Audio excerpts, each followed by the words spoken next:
우리가 성령 충만하여 인생의 목적을 예수님의 증인으로 살아감으로 어떤 결과가 이루어진다고 지난 시간에 말씀드렸습니까? 먼저는 죽음의 노예로부터 해방되어 참 자유를 누리는 삶을 살게 되고, 두 번째는 결핍의 노예로부터 해방되어 참 만족을 누리게 된다고 말씀드렸습니다. 오늘 마지막으로 살펴볼 것은 탐욕의 노예로부터 해방되어 함께 행복한 삶을 누리게 됩니다. 사람들이 잘 먹고 잘 사는 것을 인생의 목적으로 살다 보니 탐욕의 노예가 되어 이렇게 전쟁이 일어나고 불평등이 일어나고 계속적인 어려움으로 인하여 불행해지는 삶을 사는 것입니다. 아담의 후예들의 마음속에는 탐욕이라는 수렁이 있습니다. 이 탐욕이 우리에게 행복을 줄 것이라고 생각하지만 탐욕의 수렁에는 행복이 담기지 않습니다. 탐욕은 자신과 공동체를 재앙의 수렁으로 끌고 갑니다. 모든 불행의 원인은 탐욕입니다.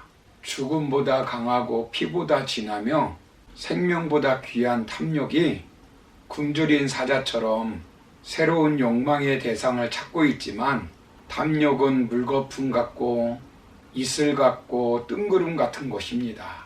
탐욕에 중독되면 눈앞에 위험도, 친구도, 이웃도, 공동체도, 예의도, 양심이나 염치도 보이지 않습니다. 청교도인 에스겔 홉길스 같은 사람은 이 탐욕이 어떻게 인간을 포로로 만드는가를 4단계로 이야기하였습니다. 첫 번째 단계는 죄가 우리 안에 형태를 갖추기 전에 악한 생각 또는 죄의 싹이 움트는 단계라는 것입니다. 둘째 단계는 이러한 악한 생각을 채워줄 대상이 나타날 때 공감을 불러일으킨다는 것입니다.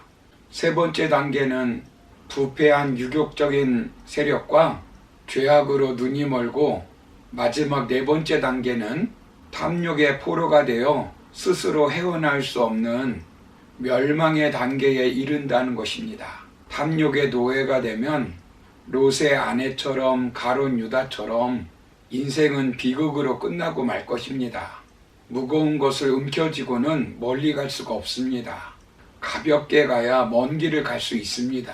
탐욕의 수렁은 아무리 먹어도 배부름의 무게를 느끼지 못해 결국 멀리 가지 못하게 합니다. 사람은 홀로 사는 것이 아닙니다.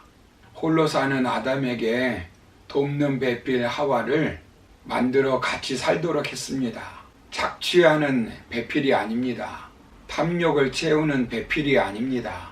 자신의 필요를 채우는 배필이 아닙니다. 아담과 하와의 후손들이 우리입니다. 우리는 다 돕는 자로 살아야 합니다. 섬기는 자로 살아야 합니다. 권력의 탐욕을 부리는 베드로에게 예수님은 섬기는 자가 되라고 말씀하셨습니다. 예수님은 섬기는 자로 이 땅에 오셨습니다. 하와가 사탄의 유혹에 넘어가 탐욕으로 선악과를 따먹었습니다. 야고보서 1장 14절 15절을 보시면, 오직 각 사람이 시험을 받는 것은 자기 욕심에 끌려 미혹됨이니, 욕심이 잉태한즉 죄를 낳고 죄가 장성한즉 사망을 낳느니라 라고 말씀합니다. 인간의 불행은 탐욕에 있습니다. 탐욕은 사람을 영적으로 파괴하게 되고, 탐욕은 사람을 영적으로 피폐하게 만들고, 때로는 물질적으로도 파멸을 초래할 수 있습니다. 탐욕은 더 많은 것을 추구하게 되고 결국 그것이 사람의 인생을 엉망으로 만들 수 있습니다. 디모데전서 6장 9절 10절에서는 탐욕이 어떻게 사람을 망하게 하는지를 경고하며 말씀하고 있습니다. 부하려 하는 자들은 시험과 올무와 여러 가지 어리석고 해로운 욕심에 떨어지나니 곧 사람으로 파멸과 멸망에 빠지게 하는 것이라. 돈을 사랑함이 일만하게 뿌리가 되나니 이것을 탐내는 자들은 미혹을 받아 믿음에서 떠나 많은 근심으로써 자기를 찔렀도다 라고 말씀합니다. 탐욕은 하나님과의 관계를 절단하게 하고, 탐욕은 사람과의 관계를 갈등하게 만들고, 탐욕은 공동체를 지옥으로 만들어버립니다. 성령 충만을 받고 그리스도의 증인으로 살게 되면 탐욕으로부터 자유함을 받게 되는 것입니다. 고린도 후서 3장 17절을 보시면 주는 영이시니 주의 영이 계신 곳에는 자유가 있느니라 라고 말씀합니다. 그리고 로마서 8장 5절 6절을 보시면 육신을 따르는 자는 육신의 일을, 영을 따르는 자는 영의 일을 생각하나니 육신의 생각은 사망이요 영의 생각은 생명과 평안이니라 라고 말씀합니다. 성령 충만을 받아 예수님의 증인으로 사는 것으로 인생의 목적을 변경하면 탐욕으로부터 해방되어 함께 살 수 있습니다. 성령 충만을 받고 인생의 목적이 바뀐 사람들은 예수님의 증인으로 사는 삶으로 바꿔진 사람들입니다. 그 모습이 성령 충만한 베드로와 성도들이 함께 사는 사도행전에 잘 기록되어 있습니다.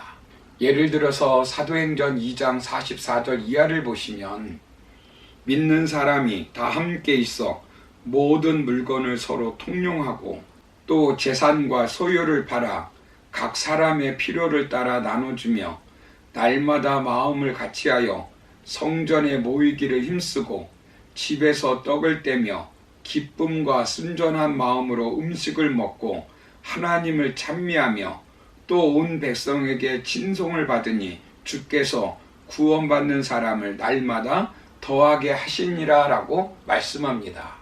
성령 하나님께서 예수님의 증인으로 살도록 변화된 인생의 목표를 가진 사람들에게 어떻게 행복하게 사는지를 우리에게 말씀하고 있는 것입니다. 그들은 모이기에 힘썼으며 서로 자신들이 가지고 있는 물건들을 통용하고 서로의 부족함을 채워주고 필요를 채워주었습니다. 그러기 위해서 교회에 나갔습니다. 그곳에서 눈에 보이는 형제와 자매를 사랑하는 법을 배웠고 삶의 현장에 나가서 고난받는 이웃들과의 삶에 함께했습니다. 봉사와 구제와 선행으로 이루어지는 교회 안에 친교의 미덕은 세상으로 널리 퍼지게 되었습니다. 그래서 그 친교는 세상 사람들이 부러워하였고 그 삶에 목마른 사람들은 그 교회 공동체에 합류하였습니다. 그들에게 주일은 홀로 쉬는 날이 아니라 함께 모여 각자 부여된 재능으로 열심히 선을 위해 섬기는 날이 되었습니다. 사랑하는 성도 여러분, 여러분의 인생의 목적은 무엇입니까? 잘 먹고 잘 사는 것이 인생의 목적입니까? 그저 아무 목적 없이 살고 있습니까? 모든 물건은 목적이 있어 만들어졌습니다. 핸드폰도 목적이 있어서 만들어진 것입니다. 피아노도 의자도 책상도 다 목적이 있어서 만들어진 것입니다. 세상에 모든 존재하는 것들은 그것을 만든 사람의 목적이 있어서 만들어진 것입니다. 그렇다면 여러분은 이 땅에 존재하는 목적이 무엇입니까? 저와 여러분들은 우연히 이 세상에 태어난 것이 아니라 하나님의 영광을 위해서 태어난 것입니다. 우리의 삶을 통해 하나님의 영광을 돌리는 분명한 목적이 있는 것입니다. 하나님은 하나님의 영광을 나타나기 위해 인간을 창조하셨으며 인간의 삶은 하나님의 영광을 드러내는 데 목적이 있습니다. 고린도전서 10장 31절을 보시면 그런즉 너희는 먹든지 마시든지 무엇을 하든지 다 하나님의 영광을 위하여 하라라고 말씀합니다. 우리가 일을 해도 공부를 해도 사업을 해도 하나님의 영광을 위해서입니다. 이런 삶이 주님의 증인으로서의 삶을 사는 것입니다. 그러므로 우리는 이 땅에서 탐욕의 노예가 되는 것이 아니라 성령 충만을 받고 하나님의 영광을 위해서 살아가므로 하나님께서 우리에게 허락하신 목적대로 살아가는 저와 여러분의 삶이 되기를 주님의 이름으로 축원합니다. 감사합니다.